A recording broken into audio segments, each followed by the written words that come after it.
अच्छा इफ्तिखार साहब, अब गिरफ्तारी तो हो चुकी है, सारी चीज़ें हमारे सामने हैं। अभी आपको भी पता है कि अब चंद दिन पहले फॉरेन मिनिस्टर चाइना के जो हैं वो यहाँ पर आए थे और उन्होंने कहा था कि अगर तो पाकिस्तान चाहता है कि तरक्की की राह पर आगे गामजन हो तो सियासी तौर पर मुस्तहकम होना पड़ेगा। तो अब जो ये सूरत हाल बन चुकी है, आगे क्या माहौल फिर बनता देख रहे हैं? हाँ, अगर आप उनके उस बयान को इस वाक़ये से रिलेट करना चाहते हैं तो मैं आपको रोक नहीं सकता, क्योंकि आज़ादी सहाफ़त है और इज़हार की आज़ादी है। लेकिन मैं इस वाक़ये को उस स्टेटमेंट से रिलेट नहीं कर सकता। अच्छा ठीक है, इस वाक़ये को इस स्टेटमेंट से रिलेट ना करें, लेकिन फिर भी इफ्तिखार साहब, ये मुनासिब समझते हैं कि साबिक़ वज़ीर-ए-आज़म की इस तरह से गिरफ़्तारी अमल में लाना, कहा जा सकता है कि मुनासिब अमल है? बिल्कुल, एक आदमी के वारंट हैं, अगर उसके वारंट की तामील करवाई जाए और वारंट की तामील में रेजिस्टेंस हो, तो पुलिस को और जो कानून का नफाज करने वाले इदारे हैं वो गिरफ्तार कर सकता है। मैंने सारी फुटेज देखी है। उनको गिरफ्तार किया गया, उनको एक गाड़ी में ले जाया गया। और क्या किया जाए अगर आदमी रजिस्ट करे। जब पहली दफ़ा वारंट जारी हुए थे, जो रजिस्टेंस हुई, पेट्रोल बम इस्तेमाल किए गए, तो पुलिस वापस चली गई थी। तो ये काफ़ी अर्से तक तो ऐसा हो नहीं सकता कि आपके वारंट जारी हों, आप रजिस्टेंस दें और अदालतें आपके तहफ़्फ़ुज़ के लिए आ जाएँ। तो ये फिर आपने अभी एक बात की चाइना के अ, फ़ॉरेन मिनिस्टर। किसी एहलकार के हवाले से। शायद आप ये भी जानते होंगे कि इस मुल्क में जो ये पार्टी है, इसके लीडरों ने ये कहा कि मुल्क में खाना जंगी हो सकती है। अभी ये इक़्तिदार में थे जब ये बयान दिया। ये भी कहा गया कि सड़कों पे खून बह सकता है, जब ये इक़्तिदार में थे। मुल्क सिविल वॉर का निशाना बन सकता है, यही इन्होंने कहा था जब ये इक़्तिदार में थे। और फिर ये डिफ़ॉल्ट करने की कोशिश करते रहे कि नवंबर में डिफ़ॉल्ट हुआ, दिसंबर में डिफ़ॉल्ट हुआ। तो क्या ये ऐसी बातें जो मैंने 4 आपको बताई हैं, क्या ये मुल्क में अमन कायम करने के लिए की जाती हैं या मुल्क को एक मुश्किल में डालने के लिए की जाती हैं? ये फैसला आप कर लीजिएगा खुद। और जो वाक़या आज हुआ है, मैं तो सिर्फ़ इसमें ये कहता हूँ कि जिस मुकदमे में गिरफ्तार किया गया है, प्रोसिक्यूशन की अब ये ज़िम्मेदारी बनती है कि उसको साबित करे। क्योंकि ऐसा ना हो कि माज़ी की तरह नवाज़ शरीफ और असद ज़रदारी और उनके ख़ानदानों पर जो मुकदमात नैब ने बनाए और अदालतों में साबित नहीं कर सकी, ऐसा नहीं होना चाहिए। अगर इमरान खान पे जो अल-कादिर यूनिवर्सिटी का मुकदमा है, तो उसको इतना मज़बूत लीगल होना चाहिए कि प्रोसिक्यूशन उसको अदालत में जब भी पेश किया जाए, तो वो साबित कर सके। बिल्कुल इफ्तिखार साहब, कानूनी तकाज़े जो हैं वो सबके लिए बराबर भी हैं और यकीनन हम सबकी ज़िम्मेदारी इस मुल्क पर की है। और लेकिन इस पर क्या कमेंट करेंगे? अब जो मौजूदा हुकूमत है, इसके लिए ये एक फ़ायदेमंद सिचुएशन होने वाली है कि अब ये तमाम तर गिरफ्तारी, तो ये इनके लिए प्लस पॉइंट होगा या फिर ये मामला उलट होने जा रहा है कि जिस तरह से हम देखते हैं कि खान साहब की एक किस्म की पॉपुलैरिटी है, तो ये उनके लिए ज़्यादा फ़ायदेमंद या तो होने वाला है? थोड़ी पॉपुलैरिटी पे मुझे याद आया कि हिंदुस्तान में एक आदमी था जो मज़हबी ख़यालात का हामिल था। उसको गिरफ्तार किया गया तो इस बात का ख़दशा था कि शायद पूरा शहर ही बाहर उमड़ आएगा, तो उसकी गिरफ्तारी ना की जाए। लेकिन उसको गिरफ्तार किया गया था। देखना हमने ये है कि क्या कानून ने अपना रास्ता इस्तेमाल करना या नहीं करना, या वारंट जारी होते रहेंगे और गिरफ्तारियां नहीं होंगी और साबित किया जाएगा कि कुछ लोग ऐसे हैं जिनको टच नहीं किया जा सकता, जो आइन और कानून से बालातर हैं। ये तस्वुर भी तो बड़ा खौफनाक है ना।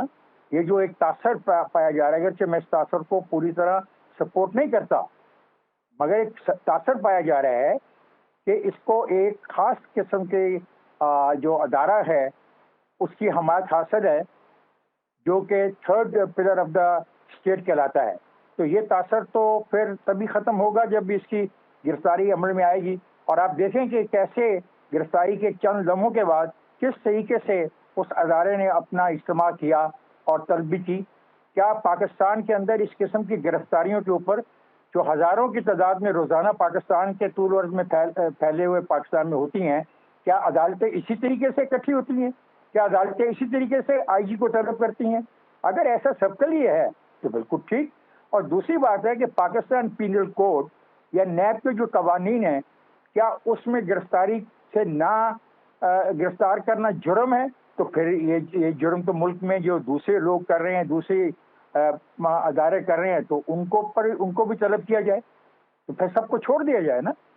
ये अजीब रवैया हमने सोच लिया है कि कोई चीज़ें और कुछ लोग और अफराद बालातर है। एक तरफ हम आइन की बहुत बात करते हैं कि 90 डेज में ऐसा होना था और 90 डेज में ऐसा नहीं होना था। उस आइन में ये भी लिखा हुआ है कि मैं और आप बराबर हैं। जब मैं और आप बराबर हैं तो बराबर हर लिहाज से हैं। हमारी रंग, नस्ल, हमारी जो सोच फिक्र है वो मुख्तलिफ हो सकती है, लेकिन जब कानून का इतलाक होगा तो आप पर मेरे पे एक जैसा होगा।